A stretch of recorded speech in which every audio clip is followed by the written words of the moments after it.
Well, welcome back to the channel, guys. In this session, you join myself and the little hound over in the Cotswolds. We've come to the very impressive Horcott Lakes. Quite a weedy venue, can be quite demanding, but there is some absolutely gems to go at in this lake. I've already done a lap of the lake, the rods are out, the bivvy's up, and I've got to be honest, it feels really good for a bite. So join myself and the hound in session as we go to work at Horcott. Welcome back to Always Carp Fishing.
Well, good morning everybody, and I'm attached to a Horcott Carp, but it is very, very weedy out there, as you can see on the line, so I'm just trying to keep the fish moving as best I can at the moment, and so far it is moving,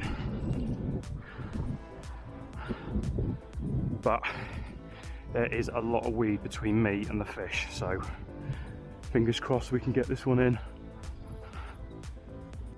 I'm playing a fish and the bloody dog's gone walking about. Oh, I can't believe this. Come here, buddy. Come here, mate. Come here. I'm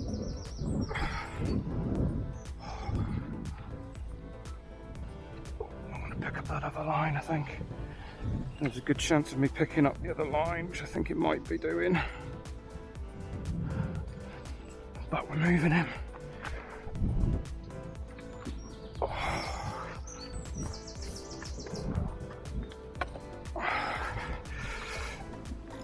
I've got this other line on a zig, so I'm just giving it a load of slack. But she's moving, which is the main thing.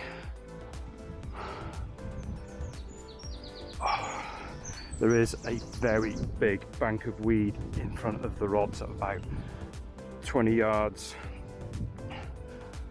which I think the fish is just about to hit. Come on, baby.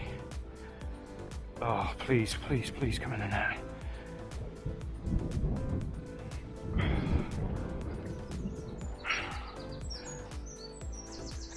Does look a lovely dark one. Come on. Come on, baby. Come on. Come on. Come on, this way. This way. This way. This way. Please get in the net. Please get in the net. Please get in the net. Yes. Oh, yes. Yes. Oh, that is amazing. I am absolutely buzzing. Yes. Oh, it looks a good one. It looks a proper good one. Well, a very good morning, guys, and welcome to Horcott Lakes here in the Cotswolds, and we are cradling a very, very angry 24-pound dark looking mirror. Check him out. He is pretty cool, isn't he? Wow. Dark shoulders, hell of a scrap as well, and taking on a solid PVA bag. We got here yesterday. I'll run you through all the ins and outs of everything that we've done to catch this one, the setup and everything else, and bring you up to date with what I've been doing. And yeah, a summary of me angling for the last sort of month really, but he is absolutely amazing. Let's show you the other side of him. What a fish. Oh, there we go. There's the other side. What an absolute cracker, eh? These Cotswold fish are so dark. This gin clear water just makes them go like this, and yeah, I am absolutely elated to be cradling one early doors of the morning, but more importantly off the mark on this session, and that's the most important thing. So without further ado, we'll get this one back in its watery home, and we'll put the kettle on, have a brew, and have a catch up of what's been going on. But yeah, mega, absolutely mega. Mwah.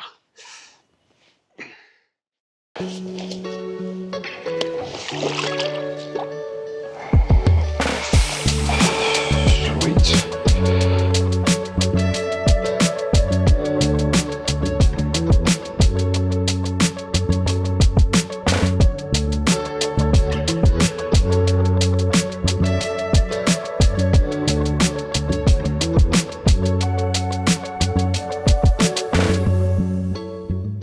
So what a great start here at Horcott Lakes, you know, to land one on the first morning, knowing that you've got your spot right and the rigs are right, and you know, you sort of rolled the dice correctly. It's yeah, it's a good feeling, and a proper sort of monkey off me back. And luckily, as I had the fish, Les, the bailiff here, was walking around doing his rounds, so I had some photos off Les, and he did say he did recognise it. It's one of the old characters of the lake, a fish that always sits around that 23, 24 bracket. So yeah, it was nice to meet his acquaintance anyway. Lovely, lovely fish. And at the same time, guy next door to me, I think he's in swim 29 or 28, Sam, had an absolute wildy as well. A proper lovely, lovely fish. Scales everywhere, beautiful colours, and that is just your stamp of fish here at Horcott. You know, they're you know, gin clear water, dark looking fish, and scales for days. So yeah, well done that man, mega catcher. And yeah, you know, it's just nice first morning now. My shoulders are dropped and you sort of ease yourself into the session. But I got here quite late yesterday. As ever in life, spanners get thrown and issues arrive, and unfortunately your plans that you had sort of don't play out as you wanted them to in your mind's eye. But managed to do a couple of, well, a lap of the lake with the hound, walking in and out of swims and having a good sort of mooch about. And with this wind pushing down this way, I really fancied getting in front of the wind. We've got a lot of drifting weed at the moment. You can see in the margins here, loads and loads of weed pushing in. And when you've got the winds like this and that weed present, I just think as the weed moves, so does the natural food, and the carp follow that natural food. It's just how it happens. That's what goes on. You know, fish do follow the wind. We've had such a prolonged warm period now. This is a lovely easterly wind, and I say lovely because it's cooling the air. But the lake is at a temperature now where the fish are flying around. They're very active. They have spawned here, and now they're on the hunt for food. And I just think that natural food moving down the lake, through the columns, drifting into this area, I just generally think a lot of the fish do follow that natural food source. So with that, I've set up in a swim called number 31.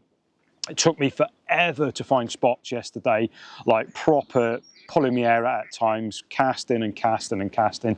Eventually found a spot at around 95 yards, just over 24 wraps on the sticks, but around 95 yards, but really nice clear silt area. And what I've done, I think when you're fishing these weedy venues, you know, use the weed to your advantage, use it. That's what the fish love. It's full of food. That's where the fish's home is. They're always going to be in and around weed beds, chilling out and loving life. So what I've done, I've cast the rod or the lead into the weed bed, which I've found at sort of 100 yards. And then what I've done, I've pulled it through the weed. Once it's popped out and plugged out of the weed onto the clear spot, I've pulled it another sort of foot, clipped it up, and that's the spot. So I'm fishing a foot away from the wall of weed, if you like. That's out there in the pond, and the area I found is probably about a one-man ground sheet size, so enough to get 2 rods on. I put a bit of bait on it, not much. I probably put out about 8 spoms yesterday, and the mix is really simple, just some 10mm bug boilies, a load of liquid, some corn, so simple mix. Like I say, put 7 or 8 spoms out, and then I've put 2 rods either side of the actual spot. One on a solid bag, which is what we've had the fish on, and then one on a Ronnie as well. But the Ronnie Once I've brought that in this morning, I noticed that the tubing, it's a tubing only rule here, the tubing was proper sort of bobbled. It was all, what would you, corrugated if you like, and that tells me it's been sitting over very low lying weed. So even though I found a smooth spot, I do think that there is weed on the spot still, ever so sort of, probably about an inch. If you have a look at the camera there, that is the sort of spot that I think I've found. So you can present baits on there. Obviously we've had a fish off it, but I do think it favours a solid bag presentation as opposed to a your standard bottom bait presentation. So I've opted now to swap both rods onto PVA bags, which I've got sitting ready to my left hand side, ready to go out. So once I finish my waffle, we'll get those on the spots. And I just think if you have a look there, you know, casting that PVA bag onto that spot, watching it open up perfectly, that is the perfect presentation. I know it's fishing on that low-lying weed. So the solid bags I'm using are quite small. If you have a look there, they're no bigger than a spool of braid, so really, really small, you know, small, around sort of 2 inches in size. And the reason for that is I've got a big crosswind coming in with this easterly. I'm fishing at 95 yards. I'm using 20-pound line. I use 20-pound line purposely. It's very weedy. I want strong line.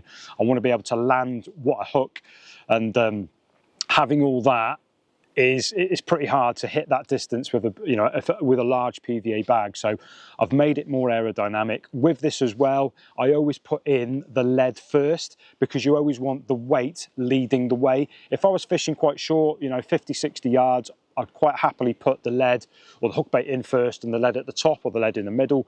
But because I'm trying to get that distance and hit the clip in this wind, having the lead leading the cast is what you want. You know, you've probably seen it in the past. If you've cast a PVA bag, the PVA bag wobbles in the air if you've got the lead in the middle of the bag, and it's purposely the weight is trying to lead the cast.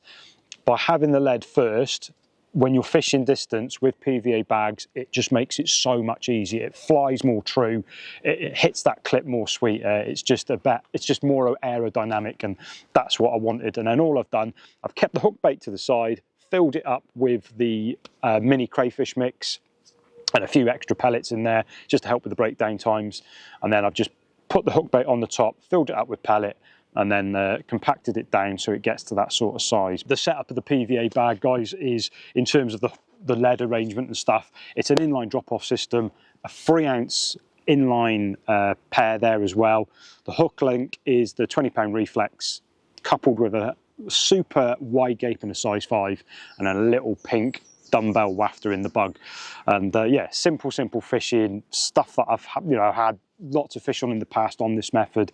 So it's once it's out there, I've got no head grumblings. As long as I'm hitting the clip and I'm onto that spot, I know I'm fishing effectively, and then it's just a case of a little bit of lady luck shining, and hopefully we get bite number 2. But for now, I'm going to stop me waffling, get these rods on the spot, get it topped up with bait, and then fingers crossed for the duration of the trip, hopefully we can land another. I'll get that sorted, and then we'll have a catch up of what I've been up to, where I've been going, and everything, carp and fishing and me and the hound. So right, let's get these rods out.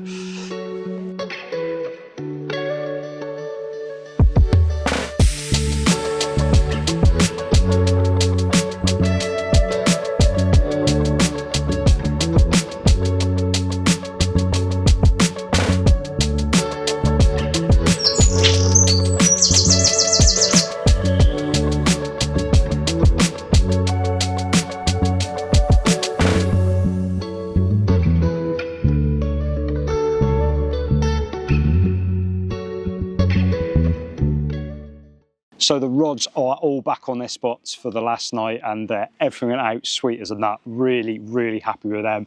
It's brilliant when they go out first time. The only thing I'd say with PVA bag fishing, you've literally got one chance to get it right on that first cast. Otherwise, you know, you've got to reel in and redo the bag and all the rest of it. So I think when you're there with the rod, you're like, you've got to get it right on the money every time. And they both went out first time perfectly. So I'm like, yes, come on. You know, and you just feel it down right, and you're like, that's a bite. It was that buzz. So I'm praying I've got it right again. And the 2 rods now on the spot are fishing literally like 7 foot apart on that patch, one at the sort of back and one at the sort of side, so a sort of like diagonal. So I put one just a little bit longer. I didn't want them right next to each other. I wanted them sort of a diagonal separation, if that makes sense. But it's only by like 2 or 3 foot, you know, but just something in my mind's eye anyway. But that's how we're playing out on the left and middle. I've actually had a fish on the right hand rod, which is out on the zig, about an hour ago. I reeled in and I got a roach of all the species that wanted the snaffle and what he thought was like a beetle or a bug or whatever it was he thought it was. Yeah, I had a little roach on that one. So I've redone the zig now. I have seen a few fish milling around in the middle, sort of boshing, and that's in about 7 foot there. So I've put a 5 foot zig out now, so sort of 2 foot under the surface, lengthened it a little bit. The last one was at 4 foot, so we've lengthened it to 5 on what I've seen going on in the middle of the pond. Apologies if you can hear lots of planes going over and that. We are right next to an RAF base here at Horcott. So, but a little bit more about the lake itself. It is 22 acres in size. You've got fish that go to mid 40, and I'm pretty sure they still do an offer where if you catch a 30 pounder you get 24 hours free of charge. So definitely something to bear in mind. That is on the website at the moment. That might have changed, so just don't quote me on it, but that was listed as of last week. If you do fancy booking on, you can book on via the Catch app as well, so go and check them guys out. But it's a venue I'm really starting to love. I was actually here with the guys from Fox about a month ago. I got out with Mozza, Ben, Dylan and John. We were filming a load of new products for the up and coming sort of spring launch into the tackle shops. A flurry of bites in the one morning where I literally had one on a stiff hinge, on a solid bag, on a zig, and yeah, all methods sort of working. But I had some really lovely looking commons, 2 wicked commons up to sort of late 20s, and I had a lovely scaly mirror as well. And the bites were insane, just absolutely melting off the spool. But it was so cool having the guys with you. The best thing about going out filming products with the likes of Mozza and Ben and Dylan and John is that you've got arguably some of the best cameramen in the trade, so you know you're going to get great photos and you know you're going to get great footage as well. So yeah, it was good getting out with them boys. Really enjoyed it, and that's what I made a promise to get back down here and have another go at the fish in this place because they are just immaculate. And yeah, there's something about Cotswold fish where they're just dark and beautiful and all the rest of it. So yeah, that's why we ventured back down, and that's why we've got one night left. We've got one under our belt, and I'm really hoping we can put another one on the bank before we go in the morning. So little hound dog here is chilling out. To be fair, he's been on the bed chair most of the day, haven't you? Chilling out and sleeping. But we've rolled the dice for the last night, guys, so fingers crossed we can put another one on the bank before we go in the morning, which will keep you posted.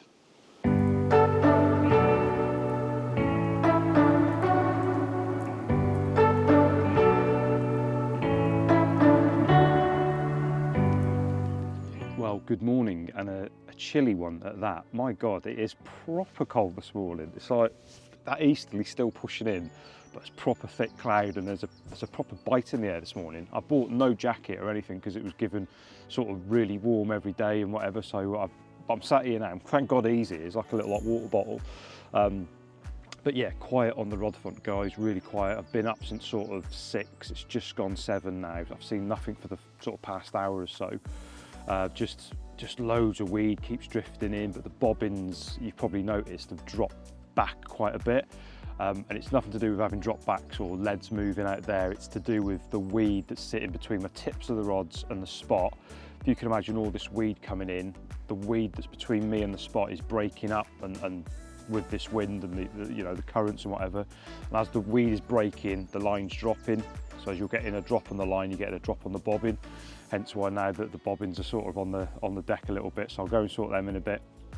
Yeah, other than that, quiet, really quiet. I'm not sure how the rest of the lake fished. I know there's a few lads left and right of me, but I haven't heard anything, you know.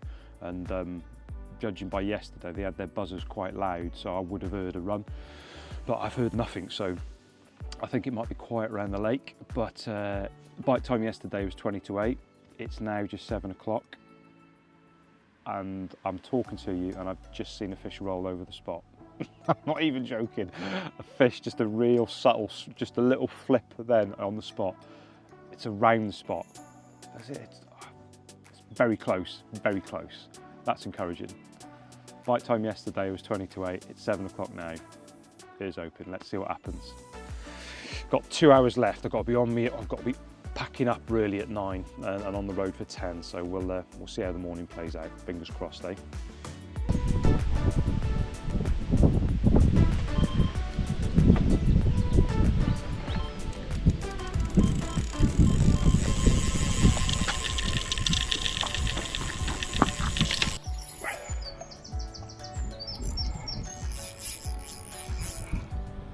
guys, we are in. That's mad. I said bite time would be pretty soon, and this is sort of 15 minutes after I've been speaking to you, and it's gone. Oh jeez. This is the one near the back of the weed, if that makes sense, on the spot that we talked about. But with this weed, it's really important to try and keep the fish moving. So much weed on the line over there, as you can see it. That's the thing with this drifting weed, and your line sitting on top of it, all the other weeds just gathers around it. But the main thing is the fish is moving. Keep moving now.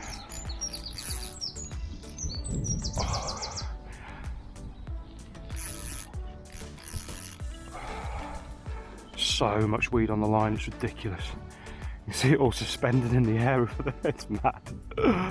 But the most important thing is the fish is moving, which is good.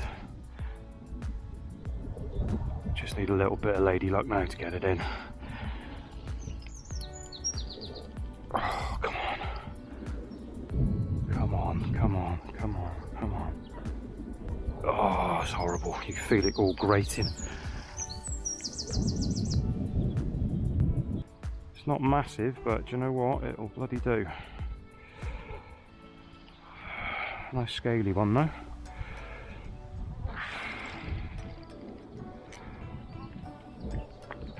Some bloody weed.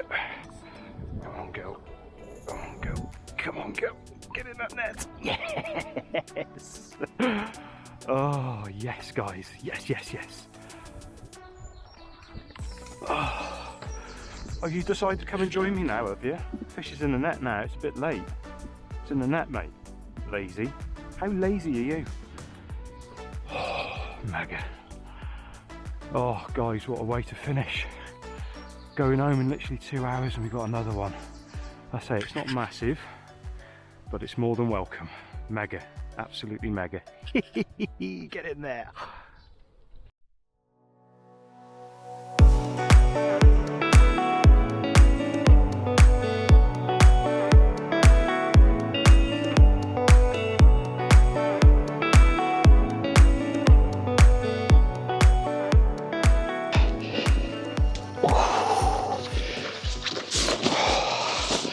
I'll tell you what, it's pretty mega when it comes good, isn't it?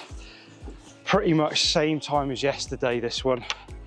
And just weighed him, 1980's gone, but a proper little character of a mirror. Quite angry as well, this one. They all seem to be pretty angry when they get... Oh, that's a proper one then. Calm down, calm. Calm yourself. He is proper angry, this one. My God, there we go. Behave yourself. But yeah, there we go. 19.8 of Cotswold mirror on the last morning. I'm going home in an hour, so it's mega when it comes good, and it's come good. At that same spot, those little tiny mini PVA bags has come good for me again, and I'm so buzzed, really buzzed to get him. And I didn't think I was getting him with all that weed on the line and grating, but yeah, he's mega. He's a proper little character again. I will spin this one round and show you the other side because he is just as pretty.